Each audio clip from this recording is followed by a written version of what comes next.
A doutora Susana, desculpa, vai falar aqui sobre traços da memória na arte contemporânea angolana. Bem-vinda e peço a vossa atenção à explanação da Susana Souza.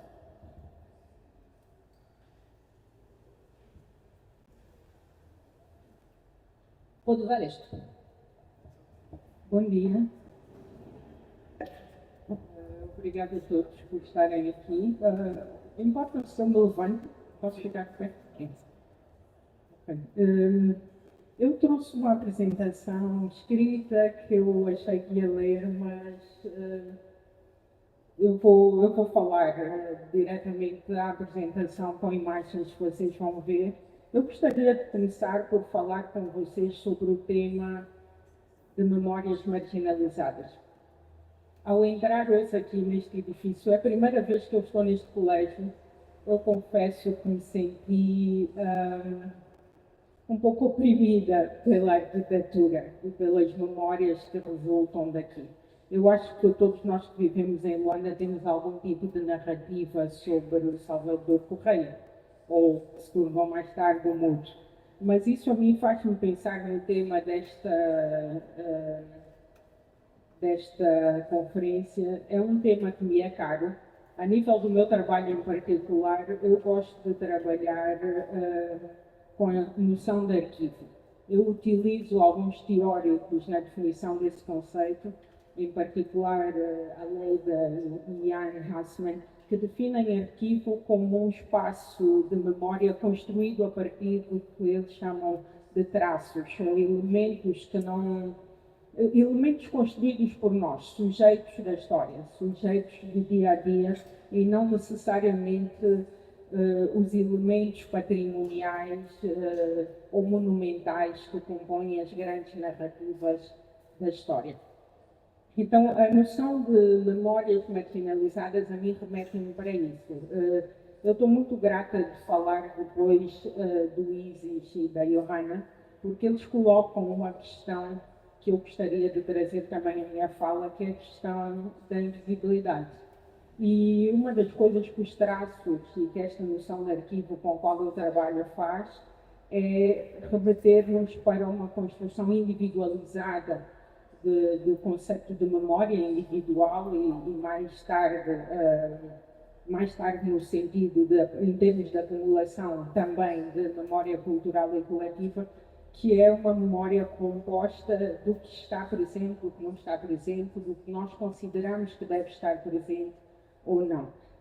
Um dos exemplos que eu tenho para melhor retratar o conceito como eu penso é a noção de álbum de família. Todos nós temos esta experiência, talvez as gerações mais jovens tenham menos por causa da questão digital, há menos seleção neste processo digital, mas eu ainda cresci com álbuns de família em papel.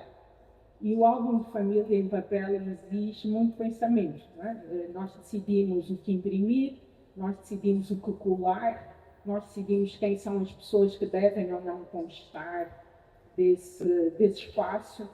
E então é um processo que é muito semelhante ao processo dos artistas.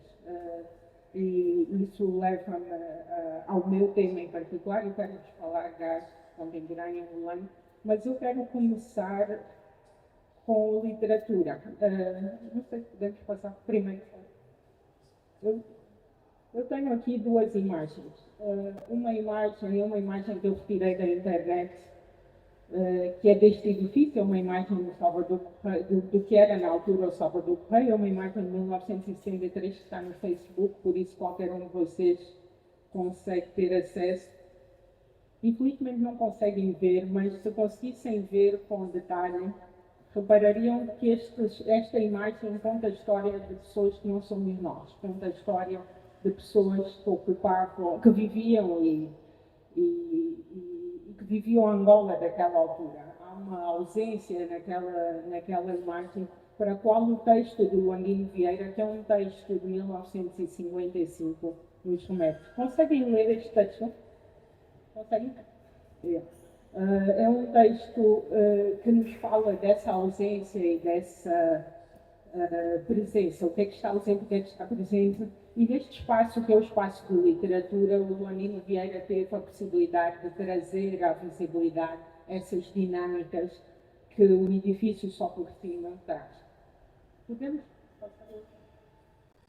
Isto é um outro texto do Luanino Vieira, é o terceiro conto que compõe a obra Luanda, em que ele já traz para o visível a forma como nós em Luanda falamos. É um texto da mesma altura, ele foi publicado pela primeira vez em 1963, eu retirei de um livro que foi editado em 2004, mas é um texto dos anos 60. E o que eu queria que vocês notassem nesta fala é a forma como nós ainda hoje falamos em Luanda. Lhe vi bem, mãe, não é? Há uma sonoridade neste texto.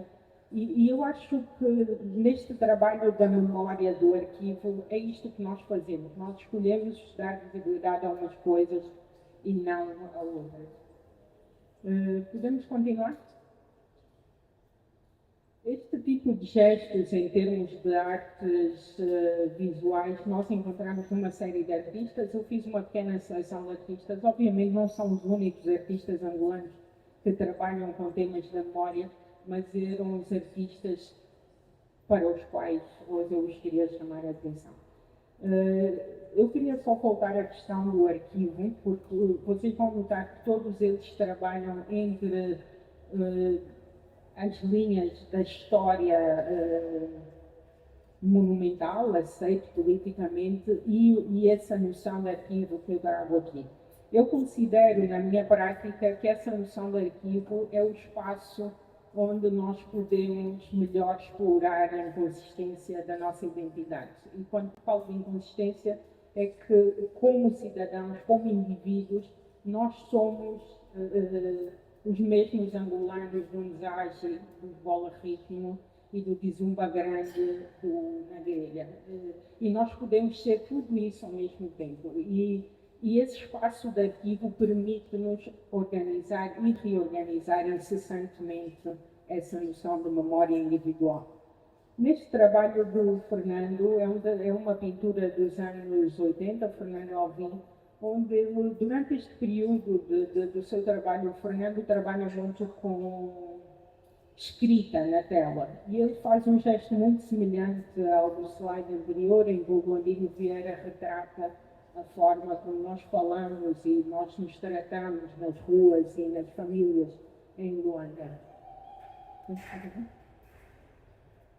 Isto é uma obra de António Wall, é uma obra que ele fez entre meados dos anos 90 e 2001, onde ele utiliza estes tais traços que eu menciono. São frescos, são jornais, são cascas de árvore, são prints de jornais. Nestas duas em particular, isso é um conjunto de peças, são 6 ou 8 peças, e no final tem uma referência para quem quiser procurar. Então há muitos temas que estão aqui, nestas duas em particular, acho que é muito óbvio a questão do corpo e da escravatura. Isto é uma obra do Quilanski ainda. Esta obra chama-se Redefinindo o Poder. E eu queria chamar a atenção para a forma como esta imagem é a mesma imagem do mesmo Pelinto. Esta primeira imagem é um postal do monumento de Pedro Alexandrino. A maior parte de nós não chega a conhecer o monumento, conhecemos apenas o Pelinto, mas o que é interessante na última imagem é que há um processo de ocupação do Pelinto, de ocupação dos novos sujeitos da cidade. Então, há aqui não só uma transição de tempo, mas há uma apropriação do espaço, há uma apropriação do significado desse espaço. Esta obra chama-se Mponda, é uma obra do Januário Jana, e em particular, vocês sabem o que significa Mponda? A maioria, pelo menos. Mponda significa uma espécie de bolsa, né? As mais velhas antigamente usavam o pano para guardar dinheiro, Alguém tem uma referência disso? Não? Sim. Então ele inspira-se nesse conceito e cria esta obra. Se repararem, a obra tem vários espaços onde é possível guardar coisas, não é? Mas pondo aqui é usado de uma maneira muito mais lata, no sentido de reservatório, não é? Não é só o lugar de guardar objetos concretos, mas é um lugar de guardar memórias, de guardar momentos. E eu queria que olhássemos também para esta forma como nós tratamos a memória. Não é? A memória vem sempre associada ao esquecimento e à marginalização. Nenhum de nós é capaz de se lembrar de tudo, muito menos de tudo ao mesmo tempo. E nós precisamos gerir memórias. E é isso que fazemos com os espaços como o arquivo, como falamos esta manhã, e fazemos também nos álbuns de família, na arte contemporânea. Isto é uma outra artista que trabalha com elementos de memória, a Helena Wambembe, e ela coloca-se a si própria no centro desses lugares, utilizando aqui fotografia, que eu acho que todos vocês conhecem, os líderes políticos que estão nessa fotografia. As imagens em sombra são as imagens da própria artista. Estas são as referências, talvez no final possamos voltar a isso para quem quiser procurar. Isto é um outro vídeo de uma artista que creio que a maioria de vocês conhece, é a Pamina, e neste vídeo em particular ela vai, infelizmente não temos tempo de ver aqui o vídeo, mas o vídeo está no YouTube, por isso podem pesquisar. Ela vai às ruas falar com pessoas e ouvir sobre a memória de certas falas que nós temos no nosso vocabulário de dia a dia em Luanda. E eu acho que perceberam, eu olho também para a linguagem como um lugar de memória, por isso é que comecei a minha fala na literatura. Eu vou terminar aqui, mas antes de terminar, eu queria chamar a vossa atenção para a forma como este processo de remembramento, de memorização e de esquecimento acontece. Eu falar de duas organizações, uma é a Lungancy, que é um projeto online que está disponível, e um outro projeto que é a Associação Chilena.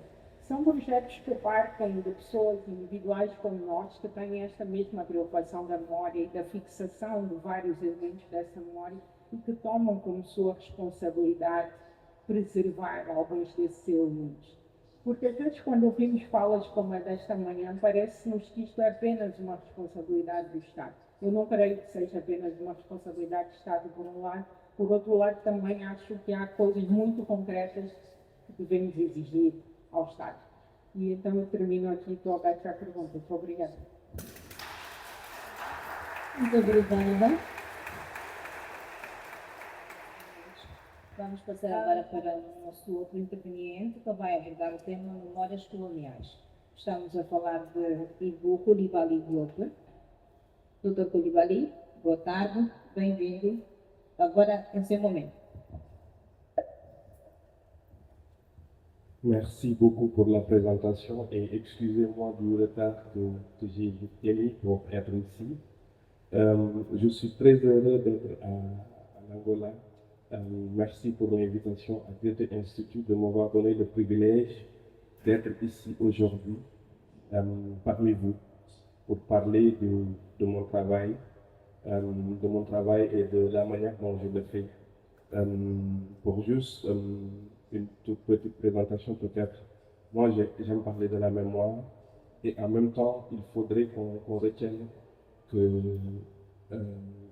c'est un privilège de parler de la mémoire, surtout dans un monde où il y a encore des guerres, dans un monde d'inégalité sociale, raciale, dans un monde où encore aujourd'hui il y a des peuples qui sont colonisés.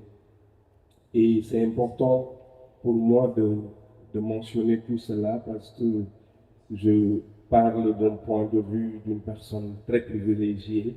Donc, du coup, j'ai eu la chance de faire beaucoup de choses que beaucoup de personnes ne peuvent pas faire. La communication aujourd'hui que j'ai entendue de Johanna, je pense, et de Isis sur toutes ces personnes qui ne sont pas vues qui ne sont pas, qui ne font pas partie en fait de mon discours de quotidien et qui sont une partie intégrante en fait de toutes les sociétés. Ça remet beaucoup en question, enfin, encore une fois, mais je remercie Julia de m'avoir donné le privilège d'être ici et de remettre toutes ces choses en question. J'ai pris la demande de Julia au sérieux dans le sens où j'ai écrit une communication que je vais vous lire pour faciliter aussi la traduction pour les collègues qui sont derrière, qui font un travail excellent. Merci pour votre traduction, parce que sans vous, ma voix peut-être ne pourrait être entendue aussi en Angola.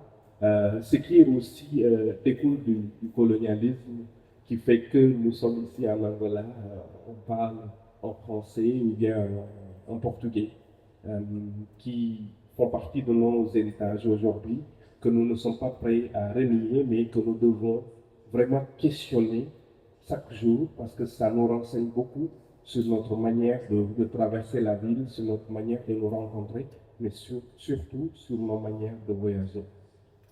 Merci.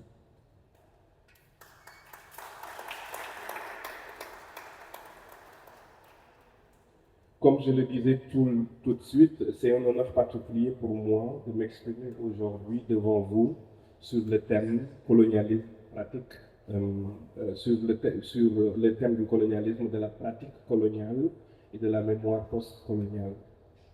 Omi Baba disait que la mémoire n'est pas un acte silencieux de retour sur soi, mais une douloureuse recomposition du passé morcelé pour comprendre les enjeux du présent. Suivant cette idée, je voudrais vous parler de l'importance et de l'urgence d'une perspective décoloniale. En 1994, Baba disait ceci: la mémoire n'est jamais un acte silencieux d'introspection ou de rétrospective. Elle est douloureuse, elle est une douloureuse réintégration, c'est-à-dire remembering, un assemblage du passé morcelé, dismembering, afin de pouvoir comprendre le traumatisme du présent. La colonisation ne concerne, la décolonisation ne concerne pas simplement la réévaluation d'un héritage colonial sous forme de manifestations architecturaux, mais aussi la question de savoir comment nous nous souvenons et quelles formes de commémoration sont appropriées. Il s'agit de remettre en question nos institutions culturelles ainsi que nos espaces publics et de les réorganiser pour un avenir plus juste. Réfléchissons aujourd'hui à la manière dont nous pouvons créer ensemble une culture de la mémoire qui ne se contente pas de revisiter le passé colonial, mais qui ouvre également de nouvelles perspectives pour un vivre ensemble tourné vers l'avenir.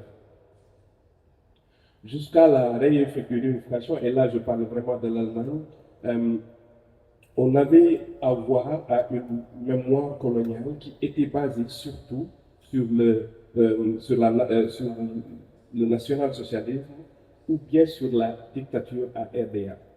Ce n'est que lentement que l'histoire a commencé à se porter sur les périodes antérieures marquées par l'esclavage et le colonialisme, car l'Allemagne fut un des acteurs qui ont vraiment non seulement colonisé le monde, mais ont vraiment profité du colonialisme. La politique occidentale de domination, fondée sur une tradition de soumission et d'exploitation, a dépouillé pendant des siècles des humains de leur richesse matérielle et immatérielle des territoires colonisés d'Afrique, d'Asie, d'Amérique, d'Australie et du Pacifique, ainsi que les populations qui y vivaient toutes leurs richesses, dans le but d'une exploitation maximale pouvant aller jusqu'à l'anéantissement et dans le cadre du projet d'un grand envergure, l'Occident a tenté de dénier à ces régions leur humanité.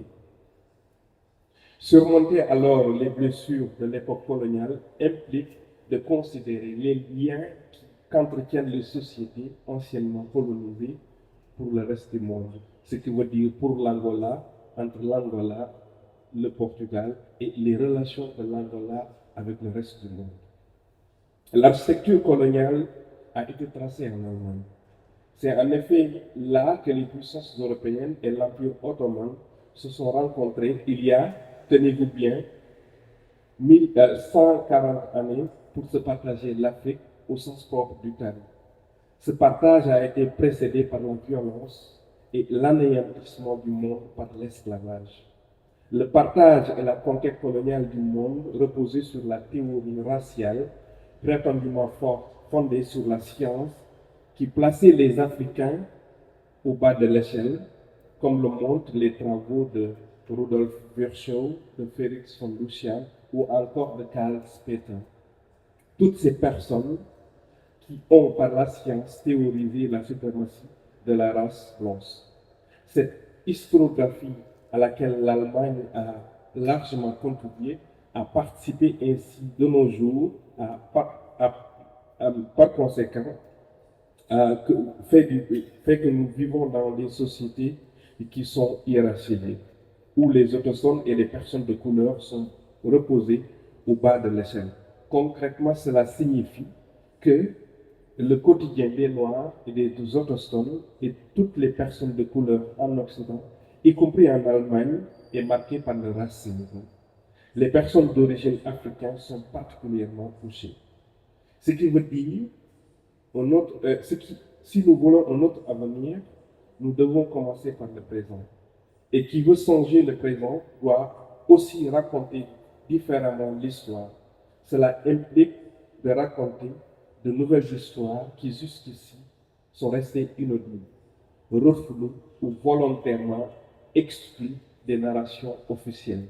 Parce que si aujourd'hui on ne raconte pas l'histoire de toutes ces personnes marginalisées qui, par leur manque de moyens de se déplacer, qui ne voient pas, ou bien qui sont tout simplement descendants noirs, ce sont des refoulements qui sont voulus en fait. Ce ne sont pas des refoulements que l'on constate comme ça, mais les personnes handicapées ou bien les noirs, avec le nazisme, on voulait tout simplement les exterminer.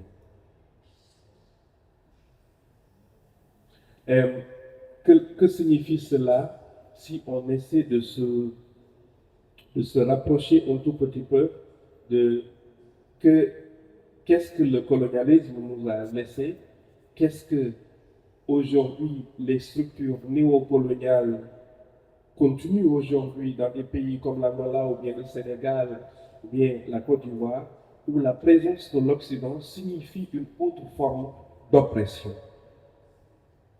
Et là, je vais directement sur le travail qui est raconté dans le musée et comment est-ce qu'une perspective plus ou moins décoloniale pourrait nous aider à sortir de ces clivages.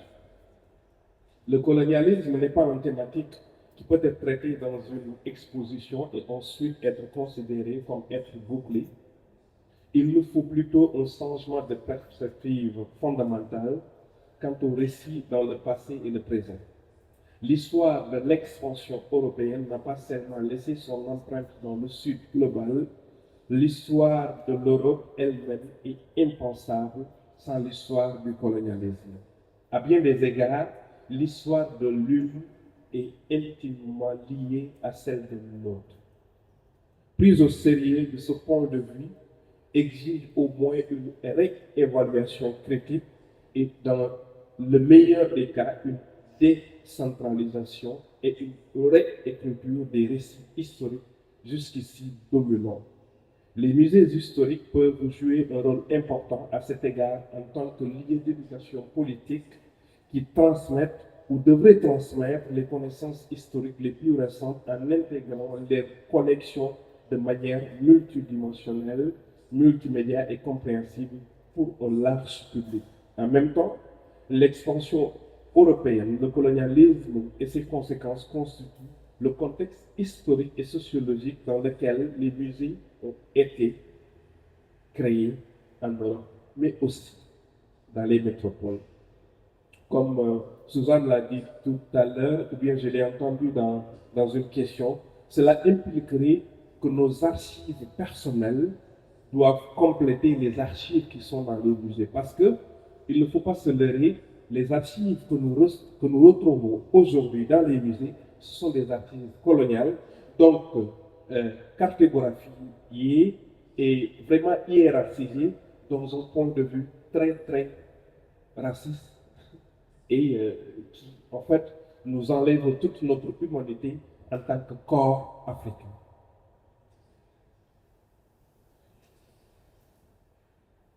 Jusqu'ici, et il n'y a pas longtemps, l'histoire coloniale était au mieux une note de bas de page dans les musées historiques. Le caractère colonial des récits traditionnels n'était ni perçu ni problématisé. Aujourd'hui, l'histoire du colonialisme et ses conséquences jusqu'à nos jours jouent un rôle important, de plus en plus important, en Allemagne, mais aussi partout ailleurs. Et ce, en grande partie, parce que toute une société civile s'est engagée pour lutter contre cette narration raciste et coloniale. Réfléchir à la réparation après les siècles de colonialisme et de colonialité, c'est rendre visible l'histoire de la soumission, abandonner la perspective d'une supériorité européenne, repenser et reconstruire l'ensemble des valeurs et des relations culturelles du colonisateur et du colonisé. Pour une stratégie de politique décoloniale, cela signifie identifier et rendre visibles les traces du colonialisme dans la ville. Cela met en perspective les relations culturelles et politiques d'une ville comme Luanda avec le reste du monde, en particulier avec les sociétés anciennement colonisées, et attire par ailleurs l'attention sur les relations que les gens entretiennent entre eux ici et maintenant. Que l'histoire coloniale fasse partie intégrante d'une histoire allemande semble être de soi, mais bien souvent, elle est encore considérée comme moins centrale et moins pertinente, comme un bref épisode. Pourtant, comparé au nazisme, l'histoire coloniale de l'Allemagne a duré beaucoup plus longtemps, s'est associée aux génocides en Namibie et a laissé de profondes traces dans la mentalité allemande. En témoignent aujourd'hui encore les noms des rues à Berlin, des collections de musées ou des programmes scolaires. Allez tout simplement dans un musée comme la Humboldt Forum, vous allez retrouver toute une cartographie du colonialisme sur l'Angola et beaucoup de pièces qui sont centrales pour vraiment l'histoire de ce pays et de sa conception.